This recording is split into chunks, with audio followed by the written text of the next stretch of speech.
In this video, I'm going to be discussing with you guys how to build a bigger social circle so you can have more friends, more women, and a bigger network of people to have more money and live an epic lifestyle, all right? It's all going down in this video. Watch this in full because I'm going to be going through with you guys the entire process as well as some subtle nuances that I've learned along my journey over the last decade, all right? So watch this video in full. It's all going to come together at the end. Without further ado, let's get into it.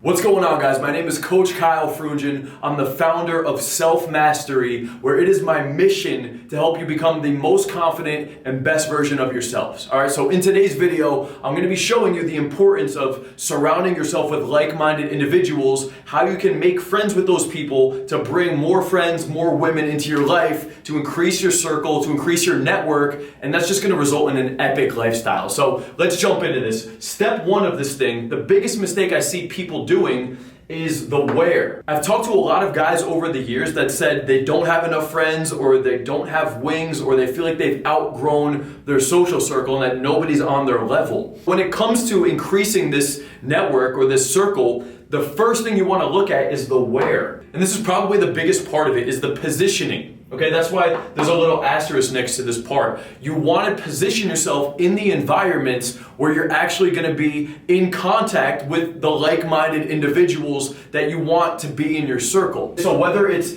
health, wealth, relationships, or hobbies, it's all about the positioning. Okay, so an example, if it's health, we would be talking about the gym or some kind of fitness related activities. Wealth would be your career, your business, your brand. Relationships is going to be going to the venues, going to parties, building a social circle, dating, any place that you could meet friends or women. And then the last one is going to be hobbies. So this could be anything that you're into that you want to increase your circle with. That could be something like video games or fishing or basketball, whatever you're into as a hobby. So the where is one of the most vital parts to this thing, because I have guys that tell me, yeah, I would love to go out. I just don't have any wings or friends that would actually want to go out to the venues on Friday or Saturday night. You need to start going to those venues to make friends. If I'm looking for wings, I'm gonna go to the club, I'm gonna go to the bar, I'm gonna go to the lounge. If I'm looking to have a workout partner, I'm gonna go to the gym. If I'm looking for other entrepreneurs that are into business and building their brands, I'm gonna start going to masterminds, I'm gonna start going to summits or conferences, because those are the locations where these kind of like-minded people would frequent at. You're not gonna go to McDonald's to find the workout partner, okay? You're not gonna go to the library to find a wing. That's not how it works. You want to position yourself in the environment where you're actually going to be surrounded by like-minded individuals. Okay, so the where is probably the biggest part to this thing. Even if you need to pay extra money to put yourself in a premium position at one of these environments, it's definitely worth the investment. Don't expect to not spend any money and yet somehow be surrounded by high status people. It doesn't work that way. So if you're looking to surround yourself with like-minded entrepreneurs and like people that are into business, you're probably gonna have to spend some money to go to one of these conferences or masterminds, because that's where all the people that are making money are going.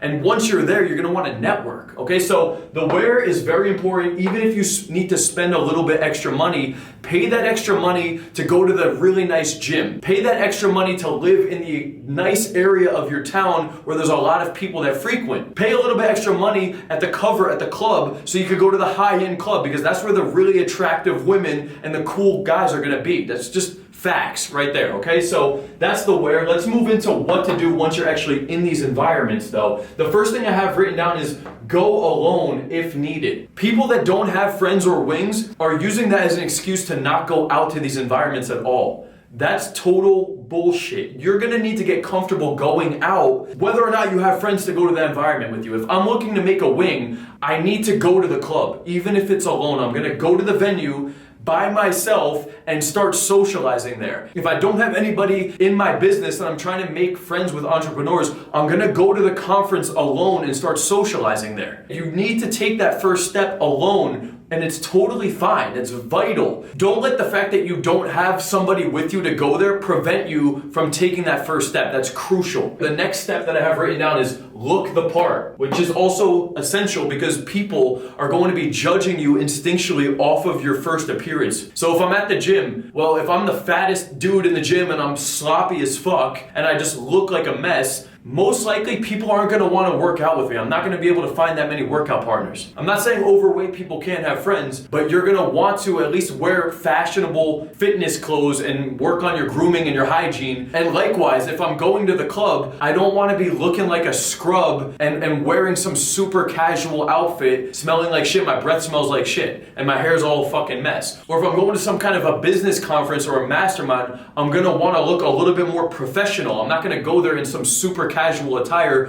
wearing sweatpants and a baggy tee. That's just not the look for that environment. So it's very important that you look the part, especially if you're going there alone, because people are going to judge you instinctually. That's just the straight up truth about it. And then from there, we're in the environment, even if we're there alone. What is the next thing that we want to do when we're in this position? It is vibe with people. And in parentheses, I have about the goal.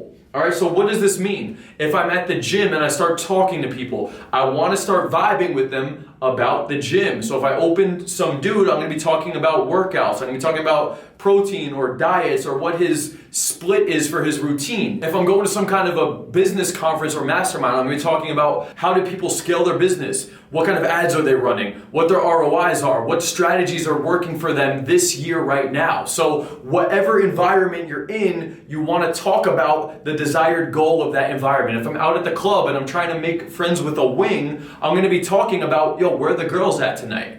Am I late? Am I early? Did I miss them? What's going on? Because the topic of conversation is the goal. Okay, so no matter what the environment, we're talking about the desired goal of that environment. Now, this is a part where I also have an asterisk because everything from beyond this asterisk that I'm about to go over, normal people don't really do, and that's why they don't have a big network or a big social circle. So make sure that you pay attention from here till the end of the video and implement this ASAP. Once we've been vibing, the next important thing is names. You want to exchange names with the person you're talking to. A lot of guys will go out, they'll start vibing, they look decent, they're getting into conversation about wherever they're at, but then they typically just walk away at that point. Even if they were talking for a couple different minutes, they're vibing, it's going well, and then they're like, hey man, take care, have a good night. They leave. At a crucial point, you could have gotten that person into your network. You could have connected with that person somehow if you didn't walk away right there. So at some point in the interaction, if it's going well and we've been vibing, I want to do a name exchange. I'm going to say, hey, what's up, man? I'm Kyle, by the way. What's your name? Josh. Pleasure to meet you, bro. Name exchange is very important, and make sure that you remember their name. Side note, one tip that I like to do to remember the person's name, right when they tell me the name, I'll just start saying it like 3 times in my head, and I'll even imagine it written over top of their head. So if his name was Josh and I'm looking at him, I'll see the letters Josh right above his name. By visualizing that right above his head and saying it 3 times in my head, it really helps solidify the name. Okay, and that's an easy way that you can remember pretty much anybody's name the moment they introduce themselves to you. That's important because later on when you say their name again, they're gonna feel like, oh, this guy remembered my name. Like, he's cool. That's the name exchange. From there, what do? How do we close this out? Well, these are the essential keys to go from here to bringing this person into our life. First thing is seed. What does that mean? We want to plant the seed in that person's mind that we could meet up with them again to do this kind of an activity. Okay, this is only once we've been vibing, it's going well, and there's a name exchange. So from here, if I was at the club and I was talking to this guy and we've been vibing back and forth, oh, you're from there, oh, that's what's up, man. I'm Kyle, by the way, what's your name? Josh, awesome. We talk for a couple minutes. At some point, I'm going to seed the idea that we do that activity. Yo, you should come out sometime, bro. I'm usually out on the weekends. If you want to join in, maybe next weekend I'll hit you up. If we were at school and I'm in the classroom and I'm vibing with one of my classmates, I might tell him, hey man, by the way, I have a study group going on next weekend. If you want to come out, we're going to all be studying for the big exam. I'll hit you up if you want to join in. Or if we're at the gym and I've been connecting with somebody, I would tell them, hey man, we should get a lift in sometime. We should get a lift in sometime. Okay, I'm planting the seed in the person's mind that we could do the activity again. So seeding is a very important part. From there, what will we do next? Once it's agreed upon, The next logical step is to get the contact information. I don't recommend going for a Facebook or a Snapchat. It's just not as direct form of communication. Ideally, you're getting the phone number. I also like the Instagram. These are two great ways to go into the next step. So if we've been vibing, I said, hey, I'll hit you up next weekend. Yo, what's your IG, by the way? Are you on IG? From there, once you've gotten the IG or the contact info, you want to follow up with that person. So once the interaction ends, I got his Instagram, I've been vibing with him, we talked about meeting up in the future. I say, hey brother, have a good night. It was a pleasure meeting you. I'll hit you up sometime soon. The next step is the follow-up. This is a huge piece that a lot of guys don't do either. A bunch of you guys watching this video probably go out, you get Instagrams, you get phone numbers. You need to be the one to follow up with the person. I don't know how many people, especially years back in my journey, I would go out all the time, I would get all these Snapchats, I would get all these Instagrams, I never messaged these people, and then 6 to 12 months later, I'm scrolling through my news feed, and I'm looking at these people like they're fucking strangers. All of those people were potential leads that I could have brought into my circle, but I never did these last couple steps, and as a result of that, they just became strangers over time, and they either unfollowed me or I unfollowed them. So, what do you need to do? The follow-up. The follow-up. Okay, you get their contact information. What does that mean? I would reach out to them the next day. Hit them up the next day and say, yo, it was a pleasure meeting you last night, or it was a pleasure meeting you at the gym yesterday. I'll hit you up this upcoming week to do blank activity. So if I met him at the gym, I'll hit you up this week coming up. Maybe we could get a chest workout in. If I met him at the club, it's gonna be, I'll hit you up next weekend if you wanna come out. Probably gonna go out to blank venue, okay? Whatever the environment is that you connect on, follow up with them the next day saying, pleasure meeting you last night, I'll hit you up soon so we could go do blank in the future, okay? Follow up, that's so big, because if you met somebody at the gym or at the club and you wait a whole week and then you reach out, so much time has passed since that initial interaction that they're gonna look at the message and be like, what the, who is this? Okay, so the follow-up is a reminder the day after to solidify that initial interaction. Very, very crucial step, and I guarantee 95 to 99% of you guys aren't doing that step. From there, now we have the follow-up. If it was ran well, you're gonna get a text back saying blah, blah, blah, blah, blah, talking about the initial interaction and agreeing for the meetup in the future. From there, you wanna do the due diligence of actually inviting them. These two steps are life-changing. You're just not doing them enough. I promise you, you're not doing them enough. If you did this with everybody, you would have a massive network at this point. The reason being is that nobody wants to lead. Like low-key, people just don't wanna lead. They wanna be led. So if you are the guy that's actually seeding an idea of a meetup, going for the close, following up with these people, and actually reaching out and inviting them, you're going to build a network very fast, and people are gonna start perceiving you as the leader of that social circle, which is attractive to guys and girls. So when you actually bring girls into the group too, you have a fucking massive network of people and everybody's looking at you like you're the man. Okay, so invite them out to do that activity, whether it's gym,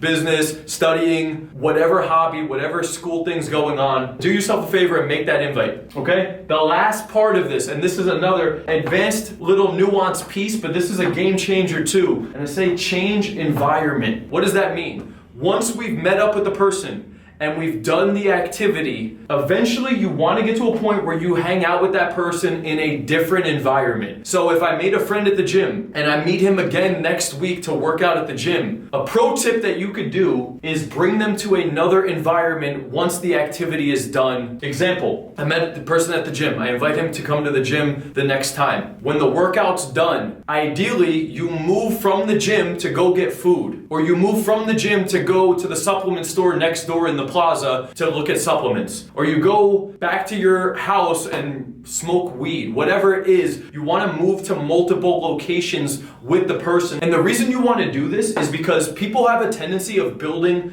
rapport with somebody in one specific environment. If you've ever had a teacher at school that you had a very good rapport built up with at school, but you only saw him inside school, if you ever ran into that teacher outside of the classroom in like a supermarket or something, the interaction was weird. It's like, oh, Mr. Johnson, what are you doing? Hey kids, it was weird. The reason behind that is because you built up rapport with that person in one specific environment. Same thing like a stripper. If you've ever gone to a strip club and you've met a stripper and you've gone there several times and you've talked to her and you guys were cool in the strip club, if you saw that girl in broad day, she wouldn't even glance at you. She would be doing everything to avoid you at all costs. And the reason behind these concepts is that you only have built up rapport in one environment. So the way that you could get comfortable with people and build friendships and build connections and even seduction, whether this is with a friend or with a woman, if you want to strengthen the relationship with that person, you're going to move them in multiple environments. Location change, location change, location change. This is a massive tip that everybody needs to be implementing. So if you go through this whole process and you start implementing this in your life, you're going to start making more friends. You're going to have a big social circle, a big network, and you can use this for guys and girls, okay? So you build this social circle, this network of men and women, and they're all gonna be looking towards you to be the leader because you're the one that's taking the initiative, you're the one that's inviting them out. So by doing these steps, it's going to put you at the top of the hierarchy, and that's going to lead to all the dudes looking up to you as the tribal leader, as well as increased attraction from the girls' perception because everybody is seeing you at the top of the hierarchy. I hope you guys enjoyed this video. If you're looking to work with me personally, I'm going to show you how to 5x your social circle, as well as create an endless pipeline of high quality women that are desiring you so you're never lonely again. All you got to do is click the link in the description, check that out, watch that video in full, and I'll talk to you soon. Until next time, Kyle Frungen signing out. Peace out.